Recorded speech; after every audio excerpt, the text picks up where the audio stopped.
நிறைய மகிழ்ச்சியான நினைவுகள் இருக்குது. சேரனுடைய ஞாபகம் மருதிய மாதிரி நான் வந்து நாகேஷ் சாரோடையும் ஒர்க் பண்ணியிருக்கேன். ஆனந்த் பாபு கூட 2 படம் ஒர்க் பண்ணியிருக்கேன். வேற 2 பேருமே நான் வந்து நாகேஷ் சாரை பற்றி முதல்ல நான் ஆனந்த் பாபு பற்றி சொல்கிறேன். ஆனந்த் பாபு என் படம் புது வசந்தம் படத்தில் நடித்தார். அந்த படத்தில் உள்ள டான்ஸ் மூமெண்ட்டு போடு தாளம் போடு பாட்டு, அப்புறம் வந்து ஆடலுடன் பாடலை கேட்டு எம்ஜிஆருடைய சாங்கை வந்து நான் ரீமிக்ஸ் பண்ணியிருந்தேன். மனோவும் சுசீலாமாவையும் பாட வச்சு ஒரு 1 மினிட்டுக்கு பண்ணியிருந்தேன். அதெல்லாம் ஆனந்த் பாபு தான் டான்ஸ் ஆடுவார். ஒன்றும் கொரியோகிராஃபர்லாம் வச்சுக்கிறது இல்லை. ஆனந்த் பாபுக்கு கேசட் கொடுத்துட்டா அவர் அது வீட்டில் போட்டு பார்த்து அவர் டான்ஸ் எப்படி ஆடுவாரோ அதுக்கு தகுந்த மாதிரி நான் ஷார்ட் வைப்பேன். அதே மாதிரி தான் நான் பேச நினைப்பலாமலேயே நான் 4, 5 பாட்டு ஆனந்த் பாபு இருந்தாருன்னா எனக்கு டான்ஸ் மாஸ்டரே தேவையில்லை. ஏன்னா அவரே எல்லாம் கம்போஸ் பண்ணிடுவார். அது மாதிரி பிரபுதேவாவும் ஆனந்த் பாபு வச்சு அப்படி எடுத்துட்டேன்.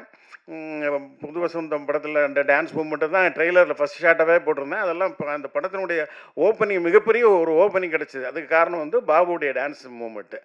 அப்புறம் வந்து அவருடைய ஒரு பெர்ஃபார்மராகவும் நான் அதில் காமிச்சிருந்தேன். நான் பேச நினைப்பலாமலேயே அவர் ரொம்ப நல்லா பெர்ஃபார்ம் பண்ணியிருப்பார். அது பிஎன்சிலெல்லாம் பெரிய ஹிட்டு. ஒரு 2 சம்பவம் சொல்ல விரும்புகிறேன். நான் பேச நினைப்பலாமில் வந்து ஒரு சீன் எடுத்திருப்பேன். அது படத்தில் கிடையாது. அதாவது ஆனந்த் பாபு வந்து மோகினி, ஆனந்த் பாபு 2 பேரும் கொஞ்சம் ஃப்ரெண்ட்ஸாக இருப்பாங்க. மோகினி இப்போ பெரிய ஆளாயிருவாங்க. ஒரு பெரிய கலெக்டர் ஆயிருவாங்க. ஆனால் ஆனந்த் பாபுக்கு எந்த வாய்ப்புமே இல்லாமல் ரொம்ப சாதாரணமாக இருப்பார். அப்போ அவர் குடிச்சிட்டு அவரும் விவேக்கும் அது மோகினி என்ன செய்வாங்கன்னா, கலெக்டர் ஆன பிறகு ஆனந்த் பாபுவை கண்டுக்க மாட்டாங்க. அவரை பார்க்காமலே போயிடுவாங்க.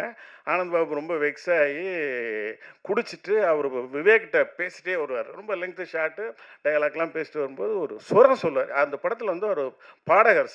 அவர் வந்து ஒரு சுரம் சொல்லுவார். சாசா சாசா சாசா ரீக ரீகன்னு சொல்லி லெங்க்த்து சுரம். அதை வந்து ஒரே ஷாட்டு ஆனந்த் பாபு பேசி அசத்திட்டார். நான் அதை ஷூட் பண்ணிட்டேன். ஆனால் ஃபுட்டேஜ் இல்லை. நான் என்ன பண்ணிட்டேன், எடுத்துட்டேன். ஆனந்த் பாபு ஃபர்ஸ்ட் காப்பி பார்த்துட்டு என் வீட்டுக்கு வந்து, சார் எப்படியா அந்த சீன் வைங்க சார், அந்த சீன் வைங்க சார், சீன் வைங்க சார்னு ரொம்ப அழுதாரு. பட் எனக்கு ஃபுட்டேஜ் ப்ராப்ளம், சாரி பாபு. அப்போல்லாம் என்னென்னா 13,500க்கு மேலே சின்ன படங்கள் ஃபுட்டேஜ் இருந்ததுன்னா அதுக்கு டேக்ஸு. அதனால் அந்த 13,500க்குள்ளே ஃபுட்டேஜை கொண்டு வரணுன்றதுக்காக அந்த சீனை நான் எடுத்துட்டேன்.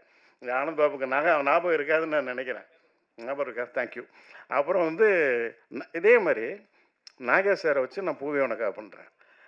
நாகேஷ் சார் ஃபஸ்ட்டு சீனே நான் வந்து ஒரு கேரிப்பாறைன்ற ஒரு இடத்துல ஒரு சீன் நாகேஷ் சாரும் நம்பியார் சாரையும் விஜயை வந்து சேர்த்து வைக்கிற மாதிரி அந்த சீன் எடுத்தேன். அதில் நாகேஷ் சாருடைய ஃபஸ்ட்டு டைலாக்கே என்னை ரொம்ப அவர் அசத்திட்டார். அந்த டைலாக் என்னென்னா, மற்ற விஜய் வந்து 2 பேரும் நாகேஷ் சார் வண்டியில் வந்து ஸ்கூட்டர் இருக்கும். ஸ்கூட்டரில் பெட்ரோல் இருக்கும். பட் வண்டி ஸ்டார்ட் ரிப்பேர் ஆகிருக்கும். அவர் நம்பியார் சார் காரில் வந்து பெட்ரோல் இருக்காது. அப்போ நீங்கள் நாகேஷ் சார்கிட்ட வந்து விஜய் சொல்லுவார், நீங்கள் வந்து நம்பியார் சாரையும் கூப்பிட்டு போங்க அப்படிங்கும்போது 2 பேரும் எனிமீஸ் இதெல்லாம் உங்களுக்கு தெரிஞ்சிருக்கும். அப்போ விஜய் சொன்னோடனே நாகேஷ் சார் அந்த தாத்தாவையும் நீங்கள் கூப்பிட்டு போனீங்கன்னா நல்லது அப்படின்ற மாதிரி விஜய் சொல்லுவார். அப்போ நாகேஷ் சார் சொல்லுவார், மற்றவங்க கஷ்டப்படுறது எனக்கு தாங்க முடியாதுன்றது உனக்கு தெரியும், அவனுக்கு தெரியாதா அப்படின்னு ஒரு சின்ன பஞ்சு விட்டு ஒரு கேப் இது பண்ணால் நான் ரொம்ப என்ஜாய் பண்ணேன். அப்புறம் அவர் வச்சு ஒரு சீனு ஒன்று எடுத்தேன். அதுவும் ஃபுட்டேஜில் கிடையாது, தூக்கிட்டேன். அதாவது என்னென்னா, அவர் வந்து விஜய்க்கு பர்த்டே, அந்த பர்த்டேக்கு வந்து ஒரு வீட்டுக்குள்ளே மிட் நைட்டில் வந்து சுகுமாரிம்மா வீட்டுக்குள்ளே இருப்பாங்க. இவர் ஒரு நாயை துரத்துற மாதிரி வீட்டுக்குள்ளே வருவார்.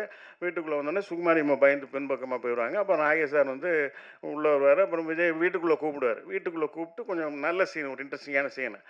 அந்த சீனும் படத்தில் கிடையாது. ஒரு லெவல் வரைக்கும் இருக்கும். வீட்டுக்குள்ளே வர்ற வரைக்கும் நாகேஷ் சார் விஷ் பண்ணுற வரைக்கும் இருக்கும். அதுக்கப்புறம் இருக்காது. அப்புறம் அன்னைக்கு நைட்டு ஷூட்டிங்லாம் முடிச்சிட்டோம். நான் வந்து அந்த சீன் 2, 3 ஷாட் 2, 3 டேக் எடுத்தேன். அப்புறம் ரூமுக்கு வந்துட்டேன். நானும் நாகேஷ் சாரும் எதிர ரூம் நாகர்கோவிலில். கிட்டத்தட்ட ஒரு நைட்டு ஒரு 1 மணி இருக்கும். ஏன்னா நாங்கள் ரொம்ப லாங் டிஸ்டன்ஸ்லேருந்து நாகர்கோவிலுக்கு வரணும். வந்து நைட்டில் நான் குளிச்சுட்டு, அப்போ எனக்கு சாப்பாடு இருக்குது, சாப்பிட்டுட்டு நைட்டில் லேட் நைட் சாப்பிட்றேன்னொடனே சரக்கு அடிச்சுட்டு சாப்பிடணும்னு நினச்சிடாதீங்க. நான் அந்த மாதிரி கிடையாது. நான் சாப்பிட்டுட்டு இருக்கேன். அப்போ ரூமுக்கு கதவு தட்டுறாங்க. யாருன்னு பார்த்தா நாகேஷ் சார் குளிச்சுட்டு வெறும் டவலை மட்டும் போத்திட்டு வர்றாரு. வந்தவுடனே, என்ன சார் இந்த நேரத்தில் அப்படின்னு கேட்டேன். ஒன்றும் இல்லைம்மா, இன்றைக்கி நான் நடித்தது உனக்கு ஏதோ பிடிக்கலன்னு நான் நினைக்கிறேன். நீங்கள் நடிச்சு 4, 5 டேக் வாங்கினேன். அது எப்படியாவது நாளைக்கு ரீஷூட் பண்ணிடுறேன். எனக்குமே அது அவ்வளோ ஹாப்பியாக இல்லை அப்படின்னாரு. இல்லை சார் நீங்கள் எக்ஸலண்ட்டாக பெர்ஃபார்ம் பண்ணீங்க சார், எனக்கு ரொம்ப பிடிச்சிருந்தது சார், நான் கொஞ்சம் பெர்ஃபெக்ஷன் இன்னும் கொஞ்சம் பெட்டராக வரணுன்றதுக்காக தான் எடுத்தேன், அது ஒன்றும் இல்லை சார், நல்லா இருக்கீங்க, நல்லா நடிச்சிருக்கீங்க சார், அது நாளைக்கு ரீடேக்லாம் பண்ண வேண்டாம் சார் அப்படின்னு சொன்னேன். இல்லைம்மா எப்படியாவது நாளைக்கு எடுத்துறேன்னாரு. நான் அது எடுக்கலை. அப்புறம் டப்பிங்கில் பார்த்தாரு, பார்த்துட்டு நல்லா தான் இருக்குது, கரெக்டாக இருக்குது அப்படின்னு சொல்லிட்டாரு. ஆனால் அதுவும் ஃபுட்டேஜில் போயிடுச்சு, அந்த போர்ஷன் இல்லை. அது எதுக்காக இதை சொல்ல வரேன்னா, ஆனந்த் நாகேஷ் சார்ட்ட அந்த பெர்ஃபெக்ஷன், அந்த அந்த அவ்வளோ பெரிய சாதனையாளர், நம்ம நல்லா நடிக்கலையோ, டைரக்டர் சாட்டிஸ்ஃபை பண்ணலையோ அப்படின்ற மாதிரி அதை மறுபடியும் நம்ம பண்ணிடணும், எப்படியாவது பண்ணிடணும், டைரக்டர் ஒரு சாட்டிஸ்ஃபை பண்ணிடணுன்ற மாதிரி அவருக்கு இருக்கிற மாதிரி, ஆனந்த் பாபு நான் நல்லா நடிச்சிருக்கேன், நல்ல சீனு, அந்த சீன் ஃபுட்டேஜில் போயிடக்கூடாதா அப்படின்ற மாதிரி அவருக்கும் அதே ஒரு பரிதவிப்பு இருந்தது. இதெல்லாம் எதுக்கு சொல்கிறேன்னா, கஜேஷ் நீ மற்றவங்ககிட்ட வந்து கற்றுக்க வேண்டாம். நீ வந்து இப்போ எங்களுக்கு நான்லாம் வந்து சினிமா பரம்பரையிலேருந்து வரல.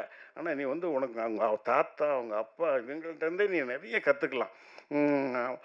எனக்கு இந்த படம் பார்க்கும்போது அந்த இவர் சொன்ன மாதிரி ஆர் உதயகுமார் சொன்ன மாதிரி அந்த கோங்குரா சாங் ரொம்ப பிடிச்சிருந்தது. கஜேஷ் இன்னும் கூட நல்ல டான்ஸில் கொஞ்சம் பயன்படுத்தியிருக்கலாமோன்னு எனக்கு தோணுச்சு. ஏன்னா நாகேஷ் சார் பெஸ்ட்டு டான்ஸர், நல்லா பெர்ஃபார்ம் பண்ணுவார்.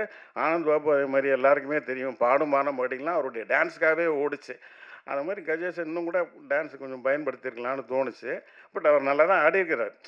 அவருக்காக இன்னும் கொஞ்சம் பெட்டரான ஒரு சாங் பண்ணியிருந்துருக்கலாமோ அப்படின்னு தோணுச்சு. மியூசிக் டைரக்டர் ரொம்ப நல்லா பண்ணியிருக்காரு, கோச்சிக்காதீங்க. நான் வந்து உங்கள் 2 சாங்குமே ரொம்ப நல்லா இருந்தது, நான் பார்த்த 2 சாங்குமே ரொம்ப நல்லா இருந்தது. அப்புறம் அந்த ஹீரோயின், நான் வந்து அவங்க கன்னடம், கிட்டத்தட்ட நான் மெட்ராஸுக்கு வந்து 42, 43 வருஷம் ஆச்சுன்னு நினைக்கிறேன். இப்போ வந்து கிட்டத்தட்ட ஒரு 30, 35 வருஷமாக யாரும் தாவணி போட்டு நான் இங்கே பார்த்ததே இல்லை. எல்லாம் எங்கள் ஊரில் தான் பார்த்துருக்கேன். ஆனால் இங்கே வந்து இந்த ஹீரோயின் வந்து ஒரு கன்னடத்து பைங்கிளி, சரோஜா தேவிக்கு அப்புறம் அவங்க வந்து இந்த மாதிரி தாவணியோடு வர்றது பார்க்கும்போது கொஞ்சம் மனசுக்கு நிறைவாக இருக்குது. நம்ம கலாச்சாரம் இன்னும் காப்பாற்றப்பட்டுக்கிட்டு இருக்கு அப்படின்ற மாதிரி இருக்குது. இன்னொன்று சொல்லிக்கிறேன், உதயகுமார் சாருக்காக சொல்லிக்கிறேன். நான் வந்து அவர் வர்றதுக்கு முன்னாடி வந்து அந்த 3 வீரன்ஸ் அந்த லேடிஸோடையும் நாங்கள் வந்து ரொம்ப ஹாப்பியாக இருந்தோம் அப்படின்னாரு. நான் அப்படியெல்லாம் கிடையாதுண்ணா, நான் ரொம்ப நல்லவன், உங்களை மாதிரி இல்லை. இது வரைக்கும் நான் கிட்டத்தட்ட 16 படம் எடுத்திருக்கேன். எந்த ஹீரோயினாவது என்னை பற்றி தப்பாக சொல்லியிருப்பாங்களா? இங்கே நிறைய பத்திரிகையாளர்கள் எல்லாம் இருக்கீங்க. எனக்கு என் காலத்தில் என்னை பார்த்த நெல்லை சுந்தரராஜன் சார் இருக்கார், நண்பர் தேவராஜ் இருக்கிறாரு, தேவராஜ் போயிட்டாருன்னு நினைக்கிறேன்,